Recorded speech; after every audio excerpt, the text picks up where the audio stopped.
Well, during this turbulent time, as the travel comes along, tens of thousands of airline workers are being furloughed, of course. Joining me now, the president of the Association of Flight Attendants, CWA, Sara Nelson. Sara, good to see you once again.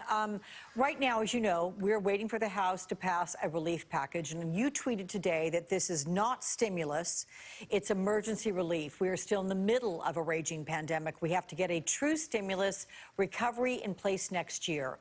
What will this relief package mean for the airline industry? Well, this is going to be $15 billion for Payroll Support Program, and this is the exact program that we got in place in March. Many people are confused about this, but we're 80% union in the airline industry, and we actually had enough power to create a relief program that was workers first. So what it said was all of the money had to go to payroll support and benefits for the workers. There could be no furloughs. It actually puts a cap on executive compensation 2 years after the relief ends, bans stock buybacks and dividends, and makes sure that people stay in their jobs connected to their health care, able to pay taxes and pay back into our economy. So when that expired on September 30th, tens of thousands of flight attendants and other aviation workers were furloughed. More went without a paycheck. And as you've talked with our friends, they lost their health care too. So this will get them back on the job, Alex, and this is going to be December through March 31st that people will be reconnected with their paychecks and their health care. And we're also going to have the people, planes, and routes in place to be able to distribute the vaccine. Okay, so that's all great, but how quickly will this happen? You said December. We don't yet even have the vote passing this bill yet. It could come. I was speaking with Senator Coons of Delaware earlier. He said there are a couple little glitches. It may take yet a few more days. So we're talking about the reality is it's January. Right? And you can say, well, it's only 10, 11 days. But how is this affecting airline workers, those that have been furloughed, that are looking at the holidays? That's not going to be delayed. Yeah, you know, every day counts, and the holidays are not going to be delayed. You're exactly right. And we've got to get this passed into law so that the airlines can actually get those paychecks out. You know, airline workers are paid in the month after the work is done or after the pay is acquired. So for December, we'll get paid in January. Some of the airlines, I think, are going to try to get checks out the door sooner than that.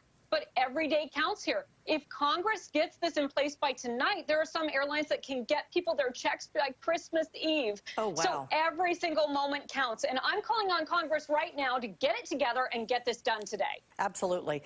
Do you know when airline employees will get vaccinated? I mean, are they considered frontline workers given how closely they are in contact with passengers?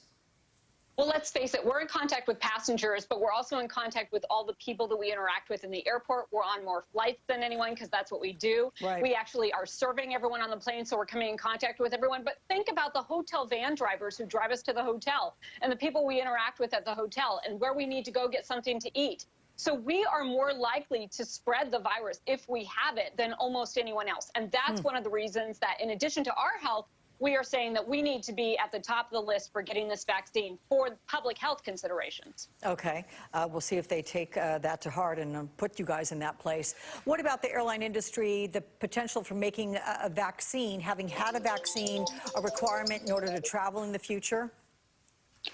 Well, you know, it's too early to say. There are other countries that may require this, and these are going to be things that we're going to have in place. The good news is that the airlines are planning for anything, for having management systems to be able to deal with this. But really, it's too soon to tell. What's really extraordinary, though, is that we are going to have an administration that is going to put having a plan for coronavirus first. And we really have to eradicate the threat here, which is the pandemic, which is still raging right now. And we've got to have a clear plan for getting rid of it, containing it, and getting our economy recovered. And so I'm very hopeful for that, especially as we're getting this emergency package in place to get us the strength to be able to fight for what we really need. Yeah. One last question, and that is, this may not be particularly in your purview, but a lot of airlines are beginning to ease the blocking of middle seats. And, you know, the cases are just surging across the country. Have you heard anything about trying to re-implement that and keep that going for a little while longer? I think that we have to be really clear that on an airplane with people traveling, there's no way to properly socially distance. So if you can go to our website, AFA-CWA.org, and look at all the layers of safety and security that we need to have in place in order to minimize the risk. And the truth is that we have not really had a confirmed case of spread of the virus on planes. It has been about the community spread. And so we've got to get the virus contained, and we got to keep those layers of safety in place in airlines. The masks are most important, the service procedures so that we have less interaction between people, between each other and the crew members, and the cleaning and the air filtration on the planes. And if we have all of those things in place, it's one of the most controlled environments outside of your home. Okay. Sarah Nelson, let me just suggest that call you were getting during our interview was someone calling to say, hey, you're doing a great job, because you always do. Sarah Nelson, thank you so much. Happy Thank you, holidays. Alex. Happy holidays. Thank